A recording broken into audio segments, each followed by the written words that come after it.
What is up? It is the SI Sooners podcast, episode number 52. I'm Ryan Chapman. We'll get to John Hoover in a minute. We get it. You want the John. You need the John. We'll get you to John. Relax. But we are here, SI Sooners, allsooners.com, a part of the Fan Nation Network. And John, there has been so much news over the last week. We've got spring practice rolling. We've talked to Alex Grinch and Lincoln Riley since we talked to you guys last. And also the Oklahoma Sooners basketball team took a little trip to Indianapolis and had some fun in the NCAA tournament. John, it's been a week. It has been a week, hasn't it? You got to take a little trip to Indianapolis. Sounded like you had a pretty good time covering your first NCAA tournament. Oh, yes. The digs in Indianapolis were nice. The people were even better, and I hope that we'll get to dive into that a little bit more. That's John Hoover. He's stationed up in Tulsa. I, again, am Ryan Chapman down here in Norman. And John, Norman took center stage today in a little Big 12 drama, if you will. Earlier this week, Gary Patterson, the head coach of the TCU Horned Frogs, when he was asked, announced that Chandler Morris, the transfer from Oklahoma to TCU, had yet to been released. It was not eligible to link up with TCU quite yet. And today, John, we got to talk with Lincoln Riley, and Jason Kersey of The Athletic was able to ask Lincoln, and he clarified his position, his stance. And John, what did you think about what Lincoln had to say, and do you agree with how Lincoln and the program would like to handle the in-conference transfers? You know what, Ryan? Let's hear from Lincoln Riley first, and then I'll weigh in on it. So here's Lincoln Riley talking about that somewhat sensitive topic. Yeah, I mean, I would first say on it, this particular situation for us is about something that we believe in.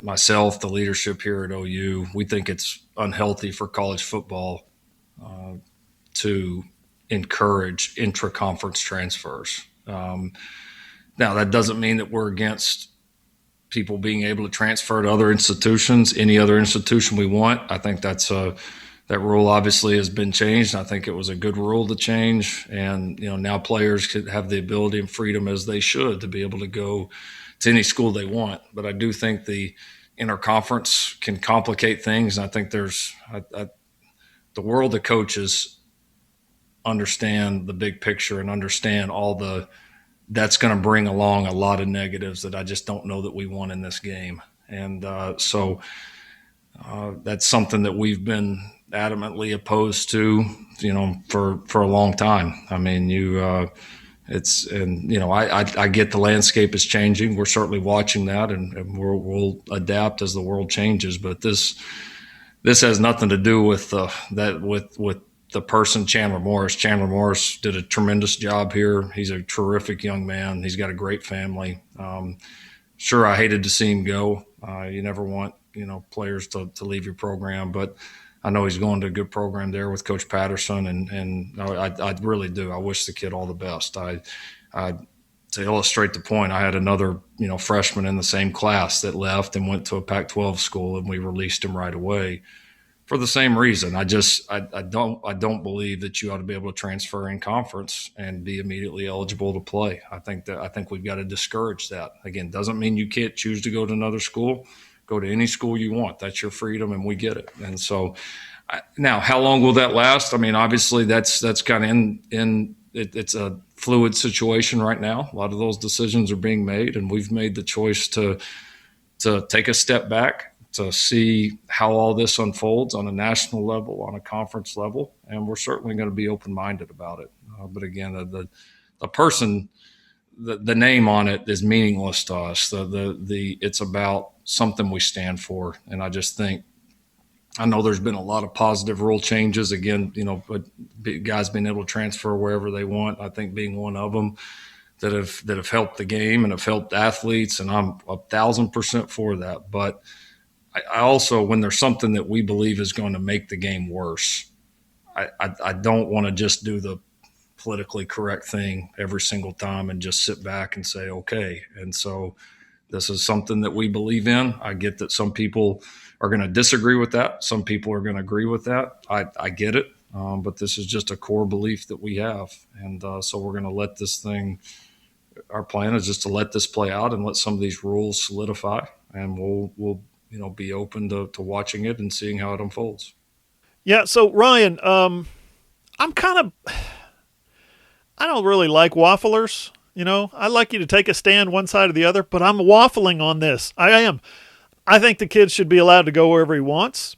I think the whole, it's a conference opponent. What's the reason for that? What's the reason that you can't transfer within the conference? Because you're going to play him again. You're guaranteed to play him again, right? Well,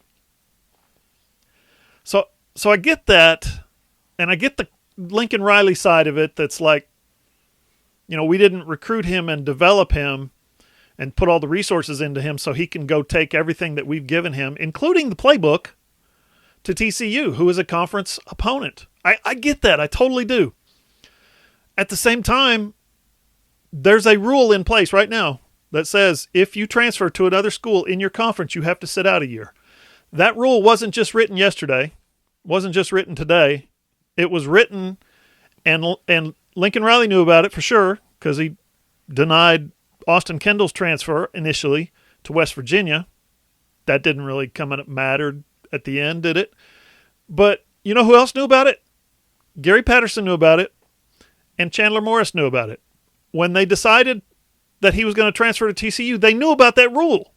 They knew that there was a rule in place blocking the initial eligibility, the immediate eligibility of a transfer. So I kind of see both sides of it.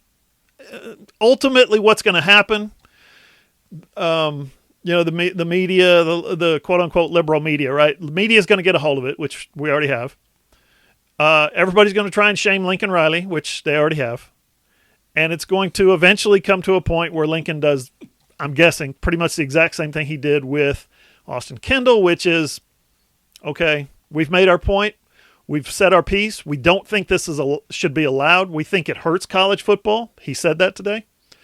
And ultimately, he's going to relent. He's going to sign the grant and aid waiver that allows him both scholarship, both financial aid and immediate eligibility. And Gary Patterson's going to say, hey, good, we got a new quarterback that can get in and sit behind Max Duggan for a couple of years.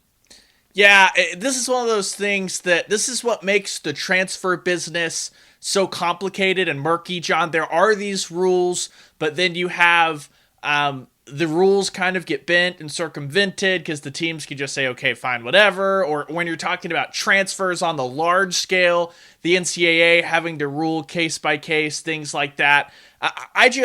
I understand both sides of it, and I think exactly what you said, John. Lincoln has said his piece. He's gotten his point of view out there. He's gotten Oklahoma's point of view on the record yet again. I think he's made his case, and eventually Chandler Morris will be released to join. This is where my solution, and maybe I just am overly simplistic about things, but I just feel like it's one of those things that you can grant the one-time transfer and give that immediate eligibility, but I would just say it has to come after you've spent 2 years on one campus. That would prevent the doomsday scenario of a guy being at a school for just 1 year to collect intel and transfer over. If that's what you're really worried about, I'm not sure that we're really grooming high school football players to be well-versed in spycraft and all that stuff. But that would kind of prevent that situation. And then that way, if there is some real true hardship,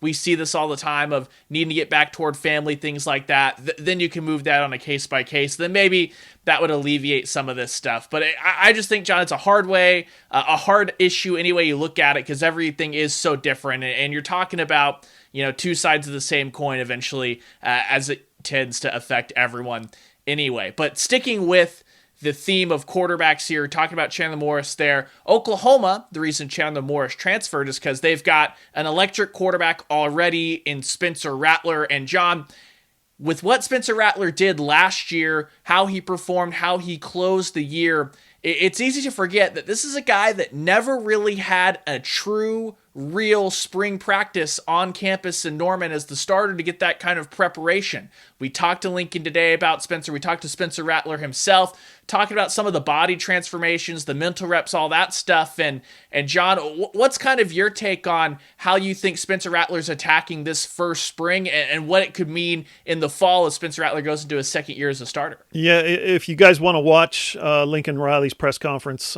Spencer Rattler, as Ryan said, is also has a little clip as well. You can go to our website, allsooners.com. Also, my YouTube channel, John Hoover Media, has all those videos posted. So check those out if you get a chance tonight, tomorrow, whenever, because they're pretty revealing. Spencer is the one who actually reminded us, hey, this is my first spring. He comes in as a freshman in the summer, and then his first spring last year got wiped out by the pandemic. So this year can you imagine the growth and the progression and the evolution that an entire month of spring practice is going to 15 spring practices is going to manifest in Spencer Rattler's game, and learning, not having to compete for the job, just learning the finer nuances of Lincoln Riley's offense. And Lincoln's going to pull him aside and say, here's what I want you to do. Not game preparation, not getting ready for Texas Tech, not getting ready for, whoever's next on the schedule, Texas or Baylor or anything like that. He's just practicing. We're talking about practice. So he gets to really kind of grow his game and become a lot more of the player. And Ryan mentioned the mental reps. Huge part of that game of Lincoln Riley's offense. So, and Lincoln gets to teach him at a nice, leisurely practice pace. I mean, I'm looking for a huge fall. Assuming everyone stays healthy, right? Assuming your receivers all come back, your offensive line develops. I'm looking for a huge fall from Spencer Rattler this year. This is one of the reasons why he gets to go to spring practice. Yeah, and it was Alex Grinch, actually, not just Lincoln Riley, who kind of delved into the importance of, you can be on a Zoom call and you can, in theory, say all of this great stuff. You have all these great coaching pointers, all these tips and tricks, but unless you're actually out on the field, unless I can physically, face-to-face show you this is what we need you to improve in this instance, or you're going to see this, and this is how you need to react to that, and you can go through it together, like, it takes a certain type of learner and a certain type of player to get those reps and take in that coaching 100% of the way, all via Zoom. And I'm not saying that Spencer Rattler's not that guy, but when you've seen the results that Lincoln Riley has gotten out of literally every starting quarterback he's had, it's just hard to imagine the leap and bound that Spencer Rattler could take, because keep in mind, since Lincoln Riley's been a head coach, he hasn't had the same starter 2 years in a row. Now, yes, he was able to develop Baker Mayfield the whole way as the offensive coordinator, and I think that everyone would agree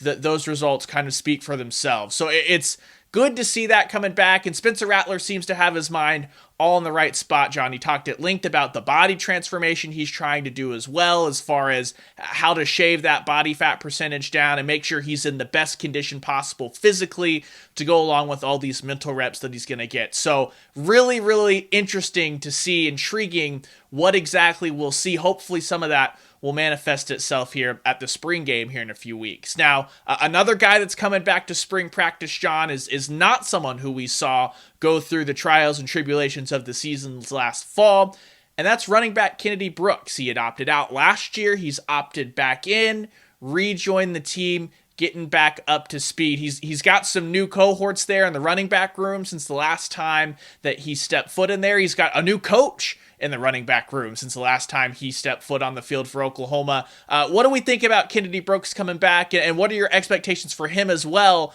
coming back and stepping into the fold for the offense? I think Kennedy Brooks is in for a potentially big year. The running back room, as you know, got a little crowded all of a sudden when Kennedy Brooks opts back in and Eric Gray transfers from Tennessee.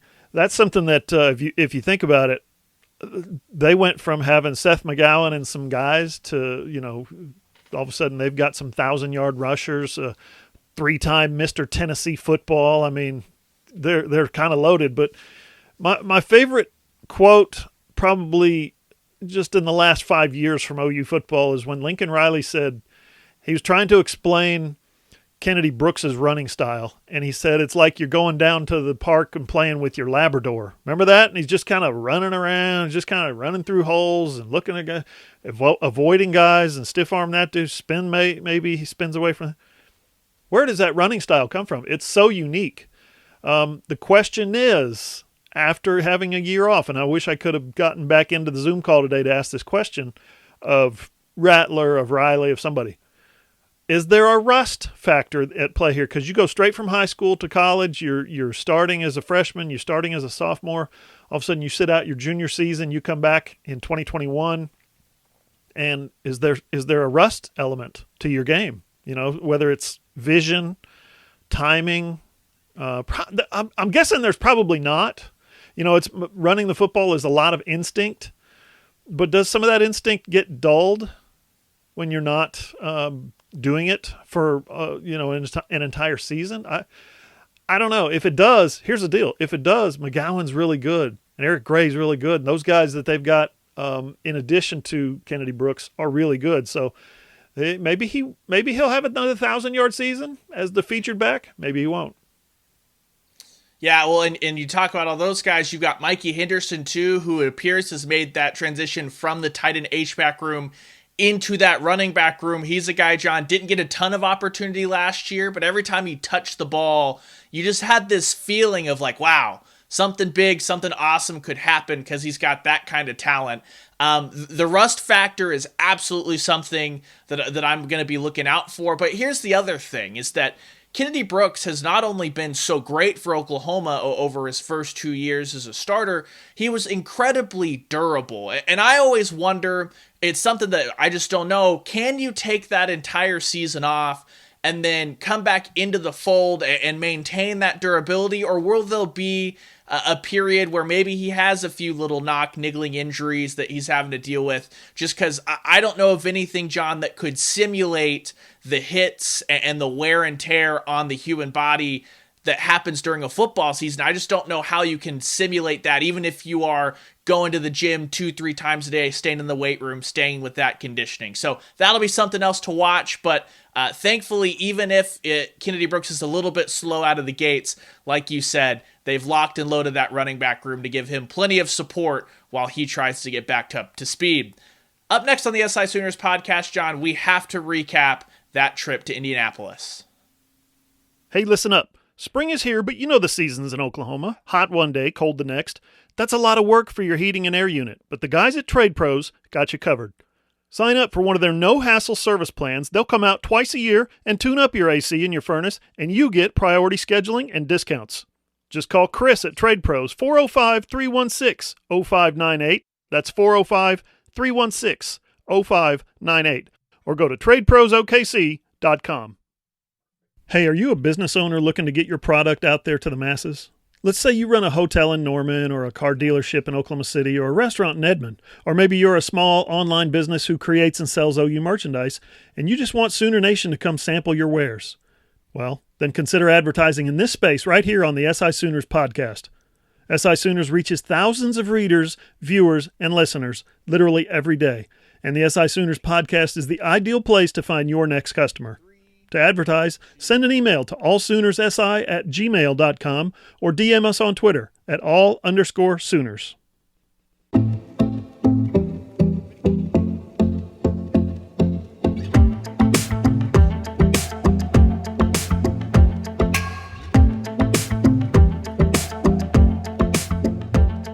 Like we were saying, tons of spring football news and notes, so head on over to allsooners.com. That is your one-stop shop for everything you need to know for the Sports Illustrated Sooners Network, part of the Fan Nation Network as well. Also, be sure to check us out on YouTube, John Hoover Media. That's the spot. And John's going to put right here, this little box, there's his new YouTube channel. It's a mystery as to why it's happening, but you need to get over there so that you're up to speed when it does.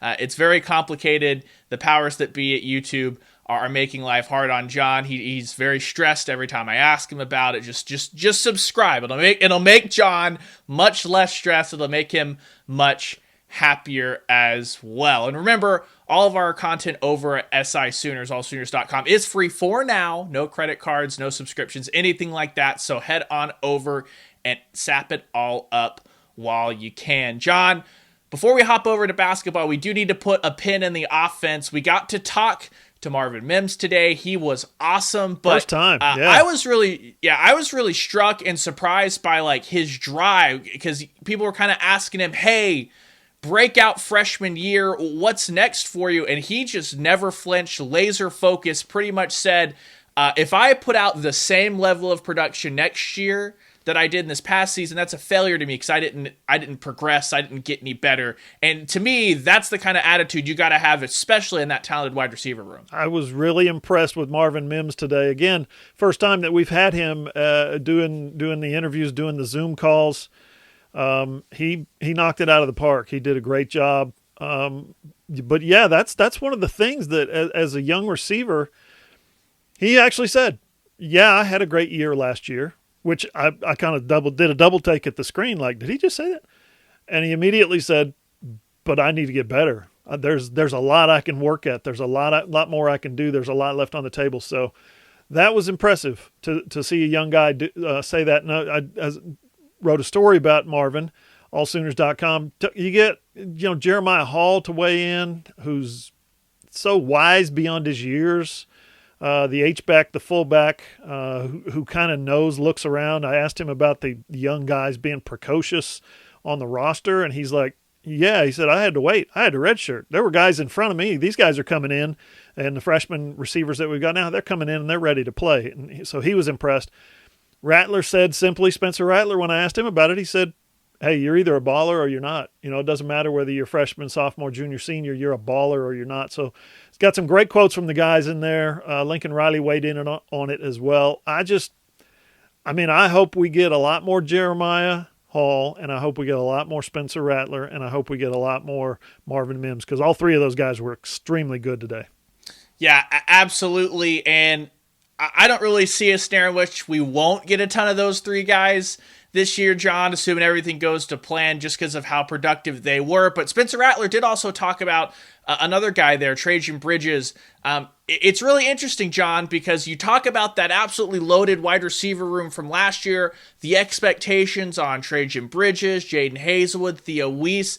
Spencer Rattler didn't really get to dig in with any of those guys, honestly, with Trajan Bridges' suspension, Hazelwood being hurt most of the year, and Weiss and Rattler just never seemed to really get it going, kick it into high gear. It was interesting to see what Rattler had to say about a guy like Trajan Bridges, and it'll be interesting to see what that rest of the wide receiver room looks like, because if those guys don't pick it up, there's plenty of talent always going to be coming in behind him.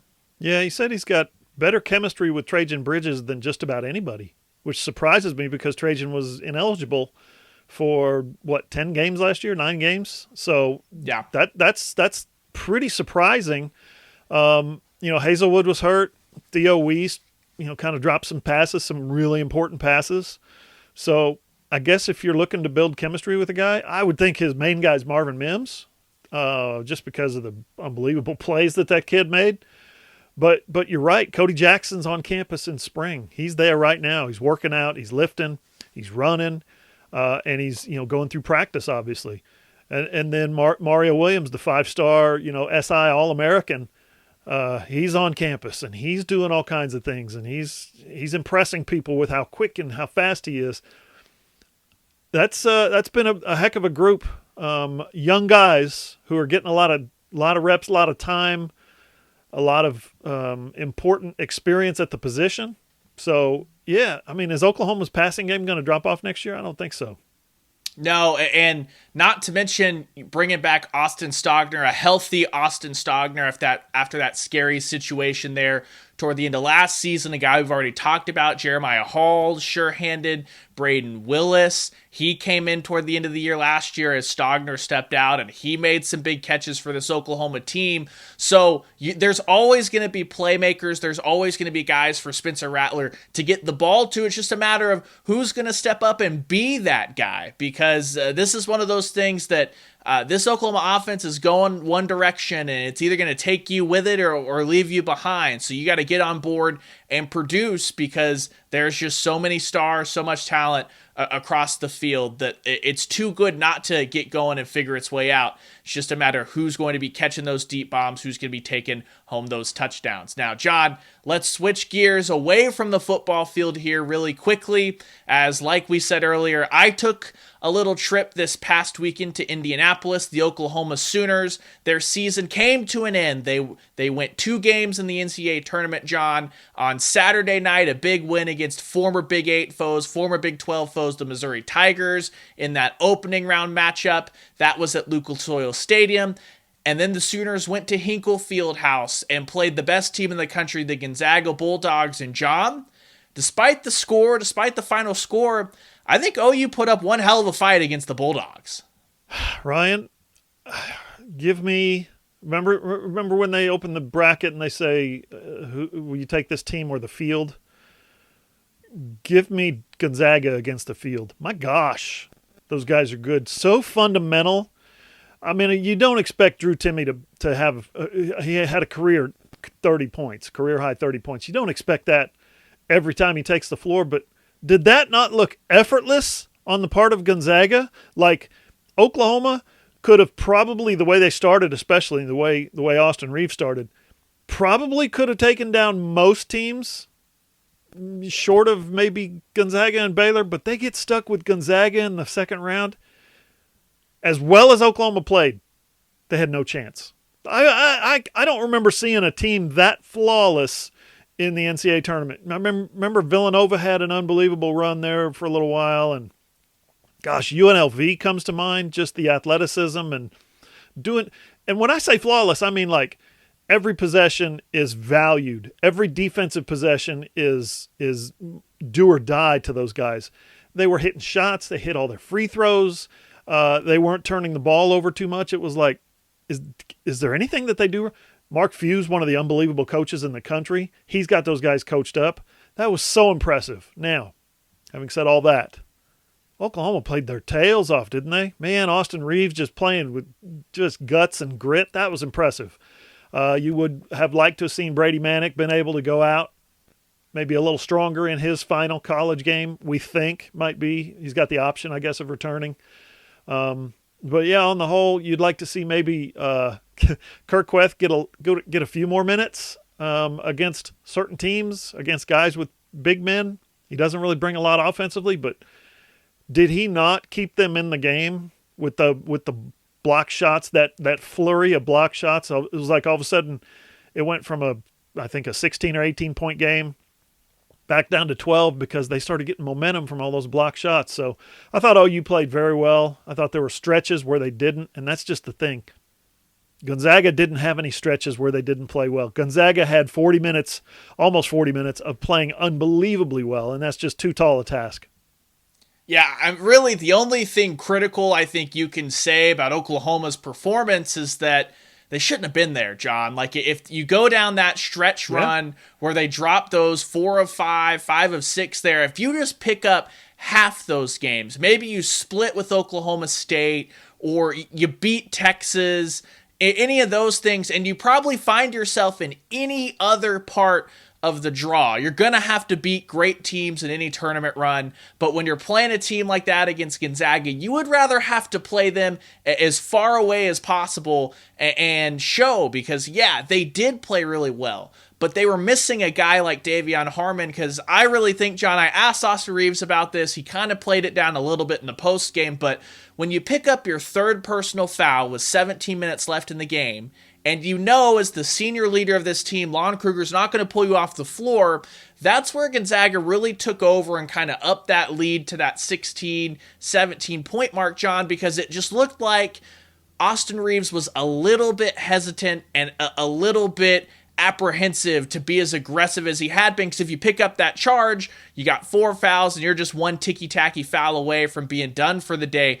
Then once it got to about 10 minutes left in the game, he picked it up again, and that's when Oklahoma started to claw their way back, cutting it all the way to 9 points at 2 different occasions, one with about 2.5, 3 minutes left in the game. So I think OU played Gonzaga about as tough as you're going to see them get played, unless they get beat, obviously. That they just didn't have the power power, the strength down low to really contend with Timmy. And like you said, because Brady Manick's having to fight through all of that, it really hurts him on the other end of the floor. I think that's kind of the shooting inconsistencies come from. He's so worn out trying to play defense on guys that are just so much bigger than him that it makes it harder on the other end. So you give them, if Oklahoma does something different, maybe if they play Gonzaga in the Sweet 16, even if they get slotted in that same region, John, they might have Davion Harmon back after that, COVID positive that he got hit with as soon as he got into the bubble, and things might have been different. It might have been closer down the stretch, and then weirdness can happen. I'm not picking OU to win that game anytime, but it's just one of those things that they did everything they could, and Gonzaga is so good that they didn't even give the Sooners a chance to have any March Madness hijinks. Yeah, thanks, Kansas, right? Yeah, no kidding. All right, up next on the SI Sooners podcast, we're talking to Alex Grinch, and we're talking about some defense. Hey guys, we have a quick shout out to one of our sponsors, our good friends over at Manscaped. We've been telling you about them. Make sure you get that promo code SOON, SOON, gets you 20% off plus free shipping. All the products over at Manscaped have been great. We've told you about the Lawnmower 3.0. We've told you about those so comfortable underoos there, the underwear that'll keep you nice and everything stays nice and dry and comfortable. But John, I got to tell you, you just sent me to Indianapolis. I was able to utilize the Shed. That is the travel bag. And that thing was a dream, John. It's got pockets on each little side. That way you can slide in the Reviver. You can slide in the Crop Preserver. Everything fits in there. My entire trip's worth of toiletries all thrown into that thing. Basically, everything we get from Manscaped has been awesome. At the risk now of giving away, any surprises, I've ordered a couple of the Manscaped Perfect Package 3.0s for some of the men in my family as gifts. Of course, it comes with the Lawnmower 3.0, which has that seriously high-tech ceramic blade and their skin-safe technology. No more nicks and cuts. That's important.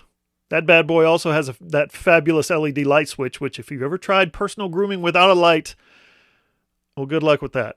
It also comes with the Crop Reviver and the Crop Preserver. And now the Performance Package also comes with Manscaped's patented Weed Whacker. Yeah, that's the nose and ear hair trimmer. It's the best on the market. Listen, if you guys got little bushes growing out of the side of your head or out of your nose, come on, trim it up. And Ryan, I know you know I swear by them. You mentioned them. Also in the Performance Package or the Perfect Package 3.0, if you order those, you get a pair of those unbelievable boxer briefs. Moisture wicking, extremely comfortable.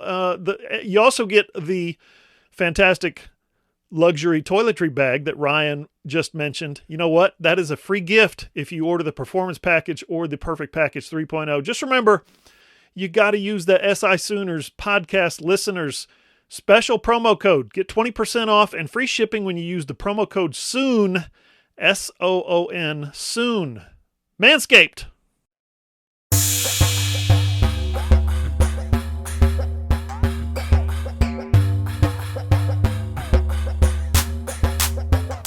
John, I gotta tell you, some of my favorite days are when we get to speak to Alex Grinch. Not only is he one of the few coaches that I genuinely feel like is not really interested in playing the spin game or anything like that. He's just going to tell it to us straight. But the quotes that he gives, John, they make the hair stand up on the back of your neck and make you want to go and just be the best at whatever it is you happen to be doing. We got to talk with Alex Grinch over here, and one of the big things that stood out to me, first off, before we kind of get into some of the individual guys and the position battles and things like that, there's this quote that he gave about the clock ticking and making sure everyone feels that pressure, and I'd really like to slot it in right here and get your thoughts about it. So this is Grinch on what the defensive staff has to do to get the best out of some of the older guys. The most frustrating thing that you can have as a coach is when guys don't make that progress. When it's teed up for them to make that jump and they fail to take advantage of it. And so he's one of those guys that I think as we've gone through this thing, is carrying himself a different way, which is a really good thing. And I'll say this from a depth standpoint, this is not just specific to Jeremiah. What we need to do is create the urgency within this unit that it's not just last man standing, where if I stay at Oklahoma long enough, I'll eventually be the starter. And that's something we've dealt with a little bit around here. And so what it needs to be, if I don't play up to this level, then this is either not the place for me, or this is a role that's not going to find myself playing substantial reps on Saturdays. And so again, not specific to him, but just across the board, looking at this, like the competition level, the urgency of a first year guy, a second year guy, a third year guy's got to look like the clock is ticking, man. So that's one of our challenges for all these guys this spring. So we keep driving both, the high end part of the depth chart, but the young guys and some of those older guys that haven't had as much of a role yet in their careers, that the clock is ticking. John, I think that right there sums up more than anything just the culture change that Alex Grinch and this defensive staff has instituted on that side of the football. Yeah, Ryan, I think you're right. When you're a coach and you're the head coach of the defense, basically, and you're recruiting guys who are really good. You look at this recruiting class. You look at Clayton Smith. You look at Latrell McCutcheon and guys like that. The guys who are on campus right now, I'm not saying that they're going around about their business with a sense of entitlement, but I remember Bob Stoops telling us in 2006, I think that 2005 team had a little sense of entitlement. That's why, they just assumed that because they were already wearing the uniform, already wearing the helmet, that they were next in line. But, Coach, my name was on the depth chart last year. My name was behind Jason White, Mark Clayton, Jamal Brown. My name was behind those guys. You still got to earn it. Even if you're the backup in 2004 or in 2020, you still got to earn it in 2005 or in 2021. And that's what Grinch is talking about, is there's guys on the roster, older guys, juniors, sophomores, maybe some seniors, who need to comprehend and really lean into the fact that job's not mine until I win it. Just because I was the backup last year doesn't make me the starter this year, because they're going out and they're recruiting guys who are athletically, football sense-wise, the whole total package, they might be better than some of the guys that are on campus right now. And that's what they're recruiting around, some of the guys, some of Mike Stoops' old guys. Alex Grinch has recruited around some of Mike Stoops' old guys, and that's the bottom line. And it's an impressive way to do your job if you're Alex Grinch. Well, yeah, John, and you just start to look at it 2-3 years ago, we would be laughed at if we were having the conversation of, is the Oklahoma defensive line truly one of the elite units in the country? That's the conversation we had last year.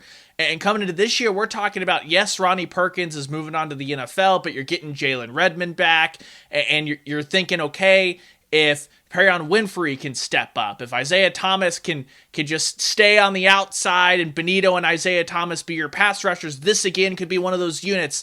That's a change that's happened in a year and a half, 2 years, basically. You look toward the secondary, all the names that are thrown out in the different spots. And we're going to get into that here in a second. But there is depth being built.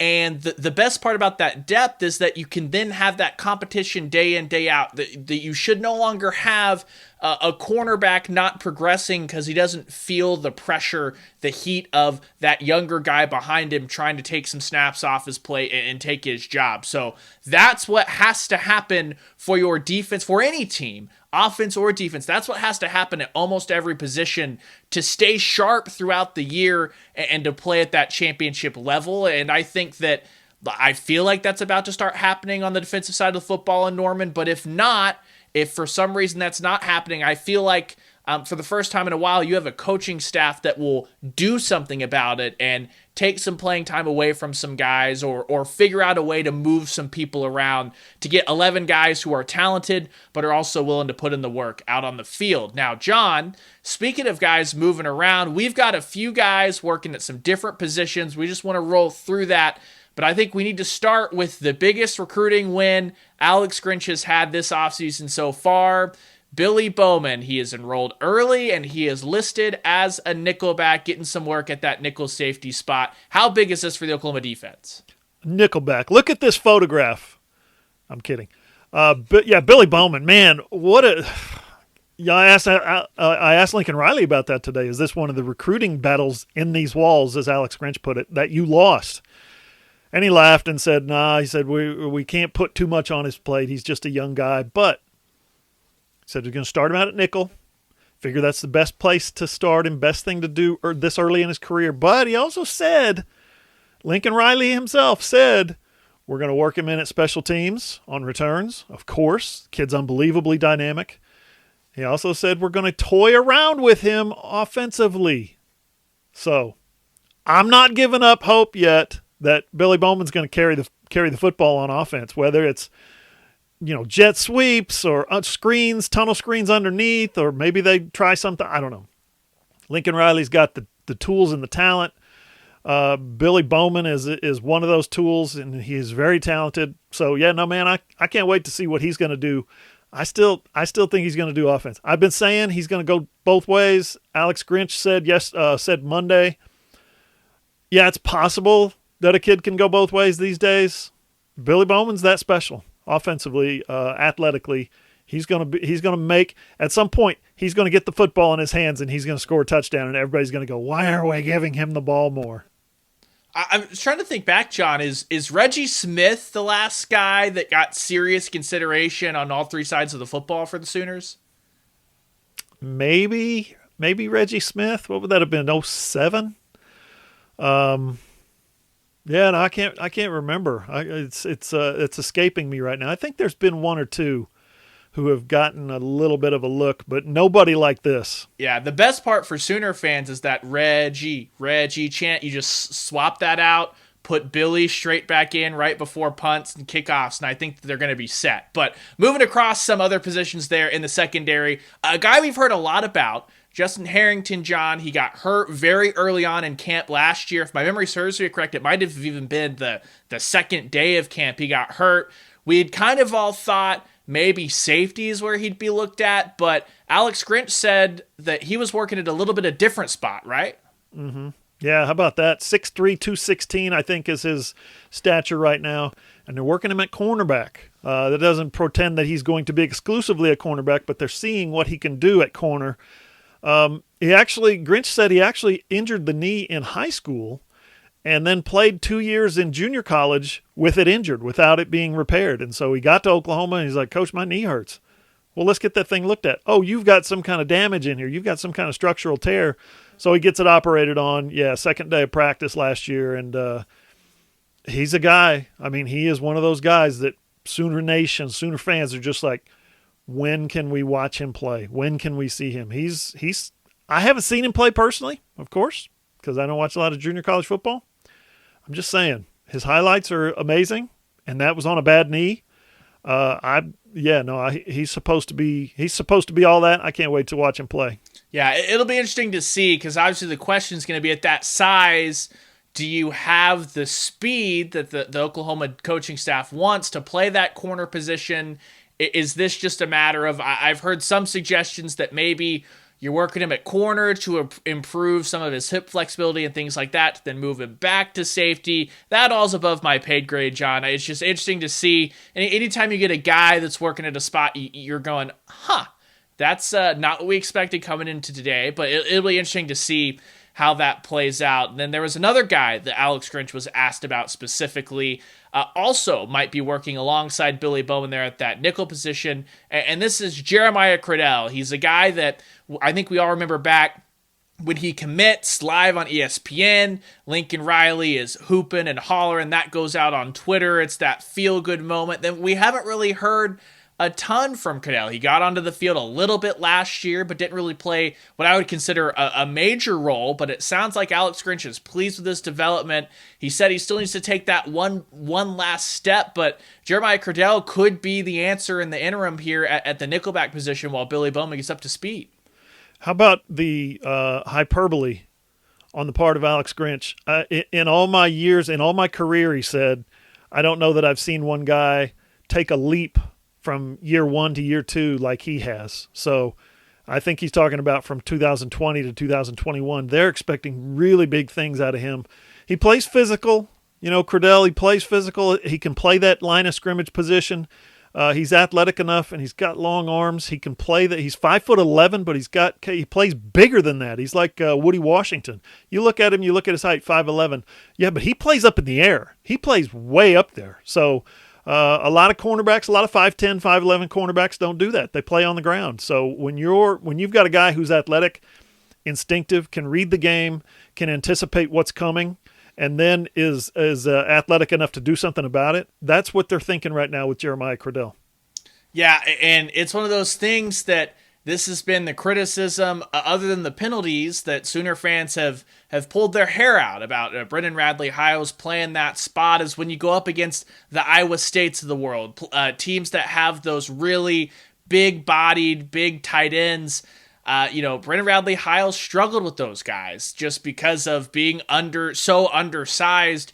Jeremiah Cradell, if he can be that big physical guy, like you said, John, he plays big. Not saying he's going to go out there and all of a sudden shut down Charlie Kolar, but it makes you feel a lot better on a 3rd and medium, 3rd and short, that it's not going to be such easy sailing of just finding the tight end over the middle, hitting them, moving the chains, things like that. And then also that bigger body should allow him, in theory, we'll have to see how well he can play that run game up on the line of scrimmage, but it should allow him to do a little bit better job of helping Oklahoma stay physical on the ground in the run game, set the edge when it requires, things like that. One other guy, John, that's hopping back in, we talked about Kennedy Brooks after missing a year out of opting out. This is another guy. He's missed a year, but not because of an opt-out, but because of an injury. Caleb Kelly coming back in yet again. He's a guy that you thought initially, once you kind of saw how Alex Grinch likes to deploy his linebackers in this defense, you say, wow, Caleb Kelly feels like a great fit for this.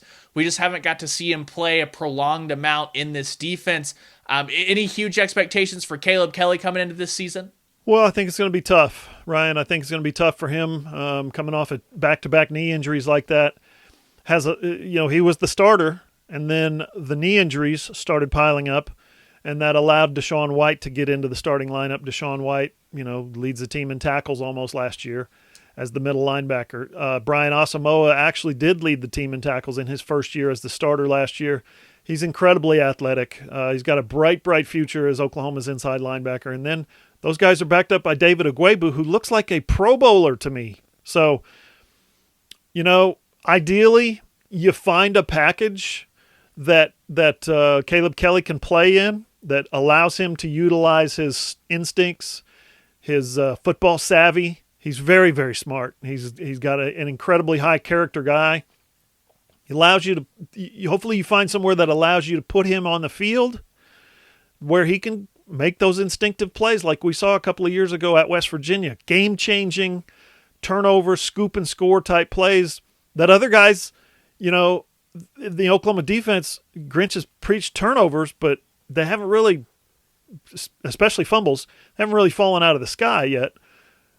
Maybe Caleb Kelly is one of those guys that can do that. Maybe he's somebody that can go in the game and create turnovers. So hopefully you find some, because he's such a good dude. You root for him to succeed, and hopefully they find somewhere that he can play, and hopefully he stays healthy this year. Yeah, and if nothing else, John, like we kind of alluded to there, he's been around the program for a while. I think that he'll be a great leader for that linebacker room in and out of drills each and every day in practice, things like that. So hope the best, wish the best for him, hoping he's able to get back up to speed. But John, keep it locked in right here, allsooners.com, for all of your spring football needs. We've got tons of availabilities coming up with Lincoln Riley and Alex Grinch. And while the book has closed on Oklahoma basketball, looks like the baseball team's kind of figured some stuff out, taking that win at number 1 Arkansas, rolling with it. Softball still undefeated, about to open conference play up. So all of that right here on allsooners.com. For John Hoover, I'm Ryan Chapman. Stay with us. We'll see you next week on the SI Sooners podcast.